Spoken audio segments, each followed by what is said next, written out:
Good Wednesday morning, everyone. Scott Callan here on Between the Ears, and more talk about the West Virginia men's basketball coaching search. We're not going to get into the names, as I've already mentioned before, but this is more about strategy. How does Wren Baker go about it? What's it look like? The timing of it? That's my thoughts on it. We're going to get to that here in just a second. Make sure you hit subscribe and give us a like on our YouTube page at Mountaineers Now, and give us a follow on X at the same handle. So, at this point, it seems rather inevitable that West Virginia will go from the outside or look to the outside to find its next permanent head coach. Josh Eilert sitting at 9-19 on the year. Again, we talked about it already this week. It's a tough situation for him to be in, and really one that he never had much of a chance to succeed in. That's just the hand he was dealt. But unfortunately, even with that, you got to take into account this is a big time decision here coming up for Wren Baker, and he can't afford to mess this one up. And knowing what we know about Wren, he's a damn good basketball mind. He's hired Grant McCaslin. He's hired Mark Kellogg. He knows how to find basketball coaches. And I think from what we've seen just in his recent hires, he's actually hired Mark Kellogg twice. But you should trust what Wren Baker's about to do. I don't know what it is, and we're all going to have our opinion on it, without a doubt. I may not like it. I may think it's the most questionable coaching hire that could have been made, but I'm still probably going to trust that the guy's knowing what he's doing here and going to figure it out, because that's been his track record. He's hit on just about every single coaching hire that he's made, particularly with basketball. So I'm not really going to question it too much. I'll give my personal opinion when it does happen. And as I stated earlier, once the season ends, I'll start looking into the candidates, the rumored candidates, some names I would put on the list. So we'll get into that once the season ends. But for now, we're going to talk about the strategy, what it needs to look like, what this coaching search will look like in terms of a timeline. I wouldn't expect anything until also the season ends. I think Wren will wait, as he has mentioned multiple times, mostly dating back to last summer, that it was only fair to Josh and for the kids in the program and the other assistants on the staff that he was going to give them this year. And at the end of the year, that he would do his evaluation and they would make their decision in which direction they will go. I think that Wren is a man of his word. Despite the poor play, the record, the season hasn't turned out to be what everyone expected, or maybe not expected, but had hoped, that he's still going to give Josh that time. And I believe that at the end of the season, he's also still going to give Josh an opportunity to interview for the job. Whether he views him as a serious candidate or not, I don't know, but it's worth at least giving him that opportunity. And again, we can sit here and agree and disagree on whether or not Josh Eilert is a head coach material or not. But again, as I stated before, the man was handed a crap show. Okay. No one was going to succeed in that. So I'm not saying he would in a normal setting, but he at least deserves the opportunity to interview. Again, whether he makes it serious or not, I don't know. But I do think he'll give him to the end of the year. I see schools out there, like I think Ohio State is one of them that's reportedly already kind of talking with some coaches, specifically Dusty May at Florida Atlantic, which I know has been a name that has popped up around these parts. But I don't see that happening. You might see some names pop up, as we've already seen from that ESPN article.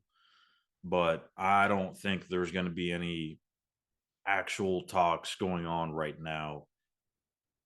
Could be wrong, but I would be very surprised. I think that's going to be something that again gets tabled till the end of the season, and then they go through that search. How long will the search take? Not long. I would be I'd be willing to bet that within I'll give myself a little bit of cushion here. At max, at max 2 weeks after the end of the regular, or not the end of the regular season, but the end of the final game, they'll have a coach in place. I'd probably even lean closer to a week. The reason I say that is, well, I mean, he's had a year.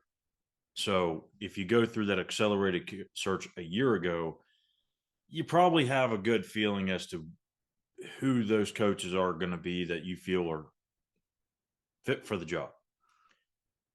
He put out some feelers last year, aimed high, went for some Hall of Fame type names, looked at some of the guys that are on the up and up. And then throughout the year, he added names to that list. So I think by now, you have a pretty good idea as to who that guy is going to be if it's not Josh or two or three guys. You get into the round of interviews, second round of interviews, and then you make your decision. It's not going to be a long process. It's not like you're firing your coach at the end of the season. Then you have to start figuring out, okay, who might be available, who might not be, who do we feel like could be a fit, who could turn this thing around. In West Virginia's case, they're almost at an advantage because they've known about this for about a year. Even Ohio State, even though they made their change midseason, they're still going to have to go through this on the fly, even if they end up with Dusty May, as some people are indicating. Um, I don't know. I don't view that as Ohio State really have an advantage.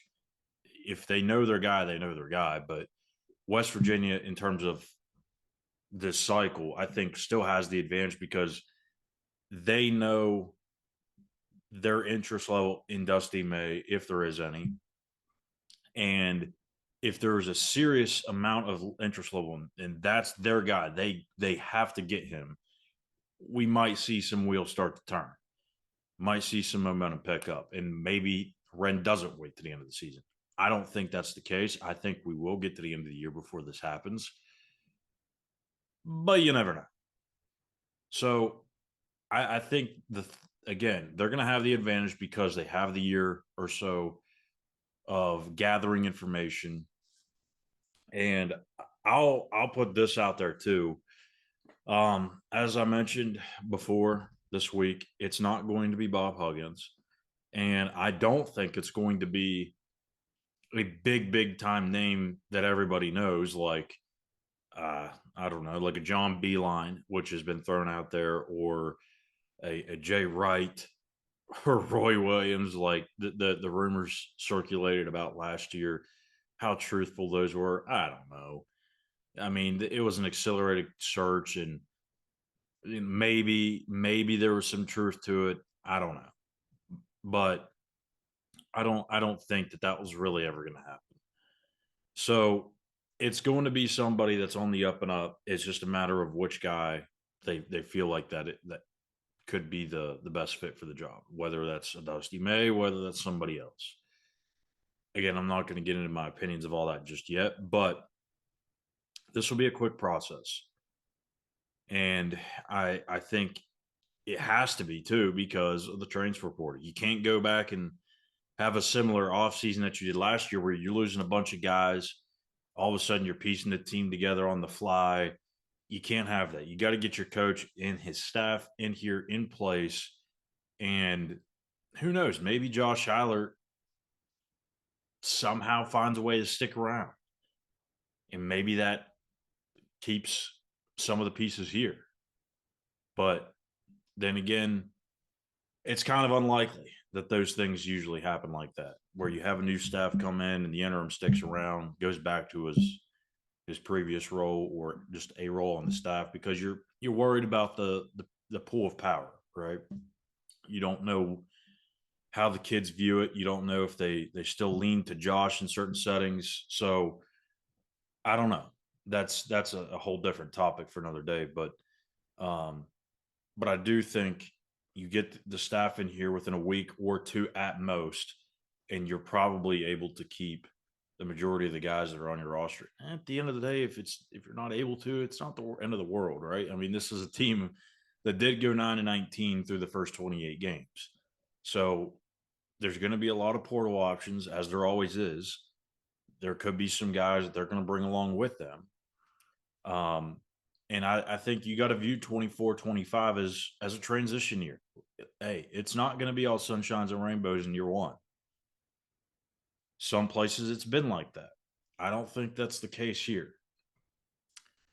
If Kirk Risa and some other guys are willing to stick around, maybe it makes it a little bit smoother of a transition. I wouldn't bank on it. But by year two, we should start to really see this hire paying off. So that'll do it for me here today. Not a whole lot going on still in the off season for football. That'll be ramping up here in a couple of weeks, so we'll dive more into football. We'll get Eugene Napoleon back on. We'll get Chris back on, and maybe some others as well. But make sure you hit that subscribe button, like I said, on YouTube at Mountaineers Now. Give us a like and a follow on X at the same handle. We'll be back here tomorrow morning for another episode.